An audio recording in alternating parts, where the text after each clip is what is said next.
복된 소식 아름다운 소리 AM 1590kHz 시카고 기독교 방송입니다.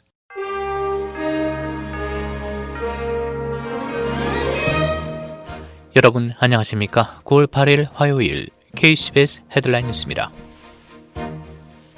캘리포니아주 프레즈노 지역을 중심으로 산불이 걷잡을 수 없이 번지자 게빈 뉴섬 캘리포니아 주지사가 5개 카운티에 주 비상사태를 선포했습니다. 비상사태가 선포된 지역은 프레즈노, 마데라, 샌버나디노, 샌디에고, 마리포사 등 5개 카운티입니다.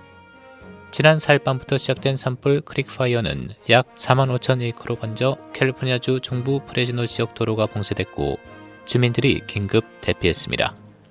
서던 캘리포니아 샌버나디노 카운티의 엘도라도 하제는 지난 토요일 LA에서 예비 부모가 아이의 성을 확인하는 파티를 열며 불꽃놀이를 하다가 산불로 이어진 이후 현재까지 약 10,000에이커가 불에 탔습니다.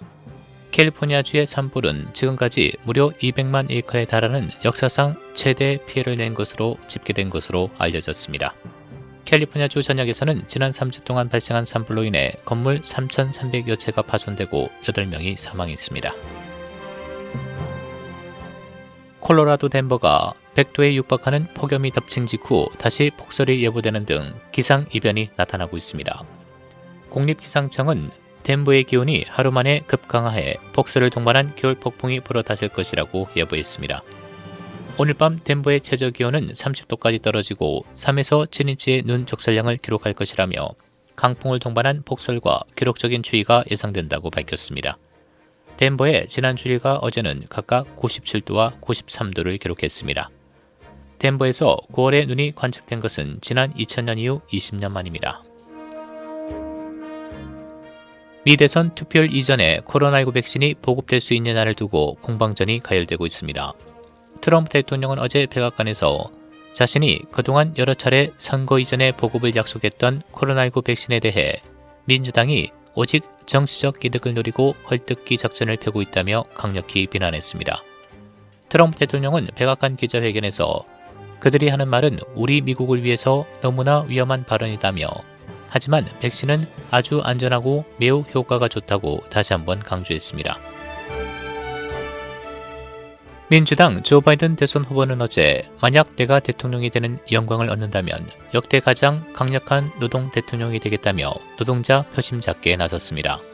언론에 따르면 바이든 후보는 노동절인 어제 펜실베니아 해리스버그 미국 노동총연맹 산업별 조합회의 본부를 방문해 리처드 트럼카 위원장과 함께 가진 화상 행사에서 내가 백악관에 있다면 노조라는 단어를 많이 듣게 될 것이라며 이같이 밝혔습니다. 그는 노동조합원들은 미국인의 코드로 살아간다며 명예, 의무, 국가, 자신보다 더 큰 어떤 것들이라며 진부한 얘기처럼 들리겠지만 그것이 현실이라고 밝혔습니다. 또 내가 백악관 집무실에 있다면 누가 나와 함께 있을 것인가? 노조, 노동, 바로 당신이라고 지지를 호소했습니다. 바이든 후보는 트럼프 대통령의 신종 코로나 바이러스 대응에 대해서도 맹비난했습니다. 현재 미국 내 신종 코로나 바이러스 누적 확진자 648만 6,426명, 누적 사망자 19만 3,586명을 기록하고 있습니다. 트럼프 대통령은 어제 노동절을 기념한 백악관 기자회견에서 중국과의 디커플링 가능성을 또다시 언급했습니다. 언론에 따르면 트럼프 대통령은 어제 중국과 거래를 하지 않는다면 수십억 달러를 잃을 일도 없다며 그걸 디커플링이라고도 하며 당신도 이를 고민하기 시작할 것이라고 말했습니다. 트럼프 대통령은 우리는 미국을 세계적인 제조업 초강대국으로 만들 것이며 중국에 대한 의존을 영원히 끝내겠다. 경제 분리가 되든 내가 그간 했던 것처럼 대규모 관세를 부과하든 중국에 대한 의존을 완전히 끝낼 것이라고 강조했습니다. 일리노이주 관광명소인 네이비 피어가 오늘부터 내년 봄까지 다시 클로즈합니다. 네이비 피어 관계자는 코로나 바이러스로 지난 3월 중순부터 6월까지 문을 닫았다가 재개장했으나 관광객이 평소에 15%밖에 되지 않아 오늘부터 내년 봄까지 다시 문을 닫는다고 밝혔습니다. 정확한 재개장 날짜는 백신 보급에 따라서 빨라지거나 늦어질 수 있다고 관계자는 말했습니다. 시카고 경찰은 노동절 연휴인 지난 주말 동안 시카고에서 47건의 총기 사고가 발생해 8살 선우를 포함해 최소 9명이 사망하고 4살짜리 소년을 포함해 38명이 부상을 입었다고 발표했습니다.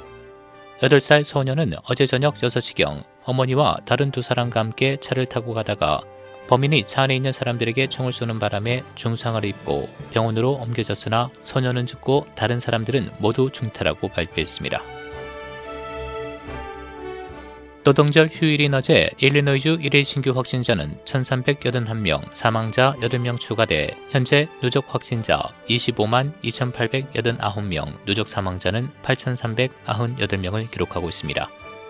한편 당국은 최근 코로나 바이러스 환자 수가 급증하고 있는 인디아나주는 이번 주부터 여행 격리주가 될 것이라고 경고했습니다. 날씨입니다. 오늘은 기온이 60도대로 내려간 다소 선선한 날씨 보이는 가운데 하루 종일 비가 내리겠습니다. 낮 최고 65도, 밤 최저 60도. 내일 오전까지 비가 내리다 오후에는 흐리겠습니다. 낮 최고 65도, 밤 최저 60도. 목요일 흐리고 낮 최고 67도, 밤 최저 59도. 금요일 대체로 흐리겠고 한때 맑은 지역이 있겠습니다. 낮 최고 70도, 밤 최저 60도입니다. 지금까지 진행의 박상준이었습니다.